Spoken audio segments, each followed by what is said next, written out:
साल की उम्र में कीमोथेरेपी देनी पड़ रही है कैंसर की वजह से, बोले हो जान दो, विकास हो रहा है। इसको आगे जाना कहते हैं क्या? जिन लोगों को ऐसा लगता है कि इसको आगे जाना कहते हैं, उनके लिए ये मोर्चे की ट्रेनिंग या मोर्चा नहीं है। वो बाद में निकले, इससे अच्छा अभी निकल जाए, क्योंकि हमारा स्पष्ट मानना है कि ये कुछ भी हो सकता है, विकास नहीं हो सकता। तो फिर कैसे कहीं आगे जा रहे हैं भाई? पहले हमारी औसत आयु जो है वो 100 वर्ष थी, हम स्वस्थ रहते थे, हमको जो है दवा लेनी नहीं पड़ती थी, हम गांव में ही अपना जीवन यापन कर लेते थे, हमारे पास संसाधन नहीं थे, ऐसा लोग कहते हैं। संसाधन नहीं थे ये पूरी बात नहीं है, उन्होंने आपको बात बताई कंट्रोल्ड। संसाधन नहीं थे, एक बात तो ये बताई उन्होंने, एक मैं बता देता हूं, संसाधनों की जरूरत नहीं थी। आप तय कर लो कौन सी बात सही है।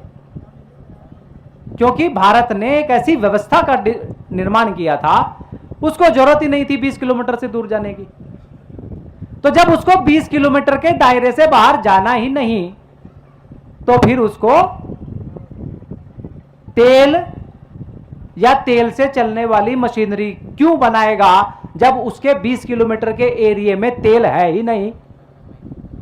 क्यों बनाएगा वो? सोचने की बात है ना। तो वो क्या बनाएगा? वो बनाएगा जो उसके 20 किलोमीटर के दायरे में उपलब्ध होगा। क्या उपलब्ध था? लकड़ी। तो लकड़ी से पहिया बनाया। जो पहिया तो भारत में बना है, तो सारी दुनिया मानती है। तो जो पहिया बना सकता है, वो पहिया वो बैलगाड़ी में भी लगा सकता है, वो बाइक में भी लग सकता है, वही पहिया वो एरोप्लेन में भी लग सकता है, रेलवे में भी लग सकता है। जैसी जरूरत होगी वैसा आदमी को बुद्धि परमात्मा देगा।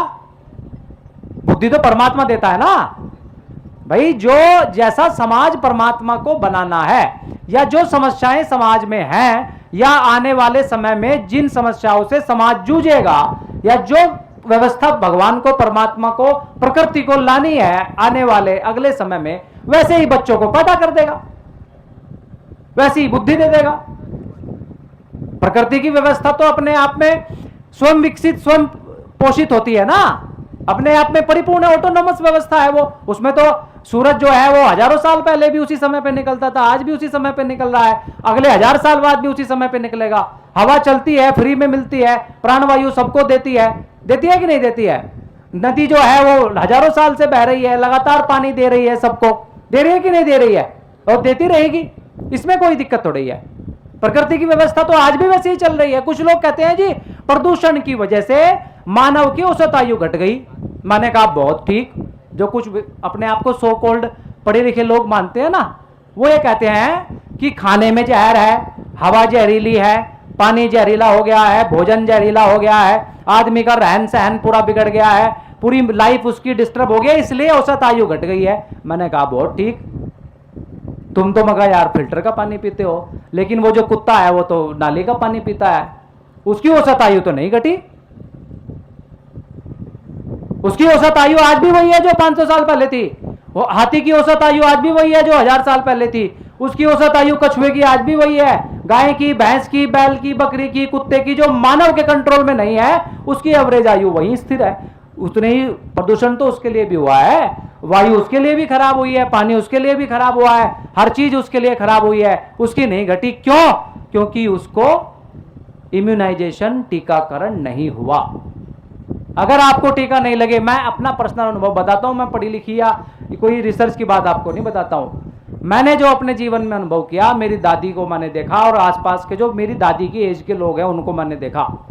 मैंने उनमें ये पाया वो कभी बीमार नहीं पड़ते, उन पर ऋतुओं का कोई असर नहीं होता, चाहे वो ऋतुचर्या का पालन करें या ना करें, उनके ऊपर जो रोग है उसका कोई आक्रमण ही नहीं होता है। वो चाय भी, मेरी दादी तो 1 गिलास पीती थी, इतना बड़ा पीती है, अब भी है, जिंदा है, 85-90 उसकी उम्र है, अब भी इतने बड़ा गिलास अगर कम हो गया तो मना कर देती थी। बोला क्या लिया, मैं नहीं पीऊंगी। उसको तब भी एसिडिटी नहीं, आज तक एसिडिटी नहीं।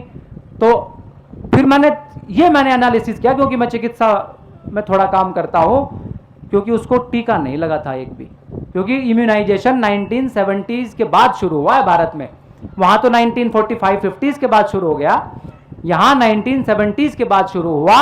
और उस समय भी 1-2 लगता था, और आदमी की इम्यूनिटी इतनी ज्यादा थी कि 12 साल में, जो कहते हैं ना कुर्डी के दिन बदल जाते हैं, 12 साल में सेल नए बन जाते हैं। कुर्डी के दिन बदलने का मतलब है सेल नए निर्माण हो जाते हैं शरीर के अंदर भी, प्रकृति भी अपने आप को बदल लेती है 12 साल के लिए। इसलिए एक भाई ने मुझसे सवाल पूछा था कि ये जो टीकाकरण हुआ है, वैक्सीनेशन हुआ है, इसको कैसे होगा? मगर अगर तुम 12 साल जिंदा रह गए तो शरीर इसको टेक ओवर कर जाएगा। 12 साल आपको जिंदा रहना पड़ेगा पर उसके लिए। तो ये बहुत बड़ा जो रोल है मनुष्य की बुद्धि को खराब करने में, मनुष्य की जो आयु है उसको घटाने में, मनुष्य को बीमार करने में, उसकी औसत आयु को घटाने में, उसकी सोच में, चिंतन में, हर चीज में फर्क लाने में वो सबसे बड़ा रोल है इम्यूनाइजेशन का, टीकाकरण का। सबसे बड़ा रोल है ये।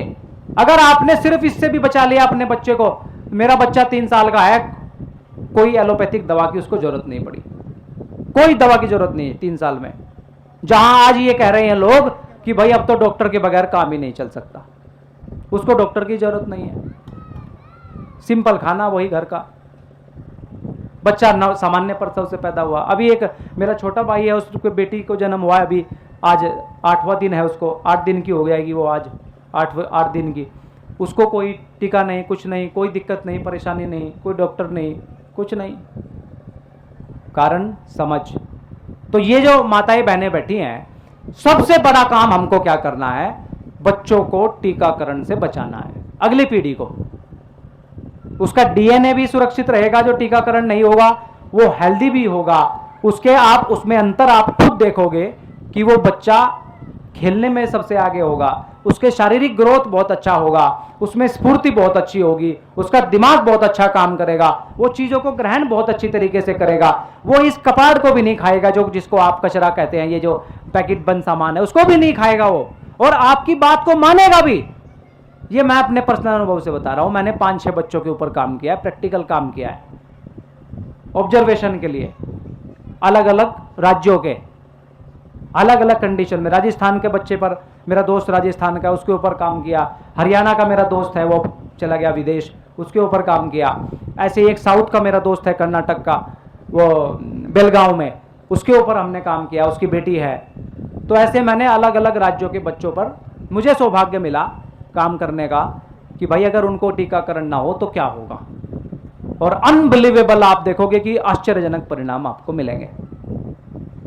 तो ये आप गांठ बांध लेना कि कोई भी किसी प्रकार की दवा बच्चों को मत दिलाएं।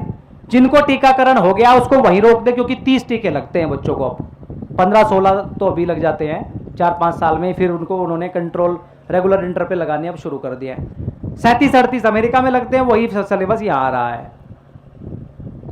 है ना। हमारे जो पिताजी वाली एज है उसमें भी कुछ लग गए उनको टीके, तो हमारी एज में भी कुछ लग गए। लेकिन अपने बच्चों को आपको बचाना है अगर भारत का निर्माण करना है तो, क्योंकि भारत का निर्माण तो उन्हीं को करना है। अगर वो पीढ़ी हमारी संरक्षित नहीं होगी, और ये खान साहब बैठे हैं, उमर अली जी बैठे हैं, मुस्लिम भाई बैठे हैं, तो लगवाते नहीं इनके यहाँ, तो परहेज है, लेकिन इनके यहाँ भी अब लगने लग गया। जो ज्यादा पढ़े लिखे अपने आप को मानते हैं, हाँ, उसको ठुकरा लेते हैं। तो अच्छी बात है, हमको क्या दिक्कत है? वो स्वतंत्र है ना भाई निर्णय लेने के लिए व्यक्ति। हम आपके साथ भी जबरदस्ती नहीं कर सकते, हम आपको सुझाव दे सकते हैं, अपनी फाइंडिंग्स बता सकते हैं कि हमने ये किया तो ये परिणाम मिला, आप करके देख लीजिए, उसमें क्या दिक्कत है ना। तो अब मैं ज्यादा समय न लेते हुए, सब लोग आए हैं, डॉक्टर साहब भी आ गए हैं, मैं आमंत्रित करता हूं आदरणीय डॉक्टर देवेंद्र बलारा जी को कि वो आए। लोग उनका कल से इंतजार कर रहे हैं और हम सबका मार्गदर्शन करें, जो इस अभियान में सबसे आगे निरंतर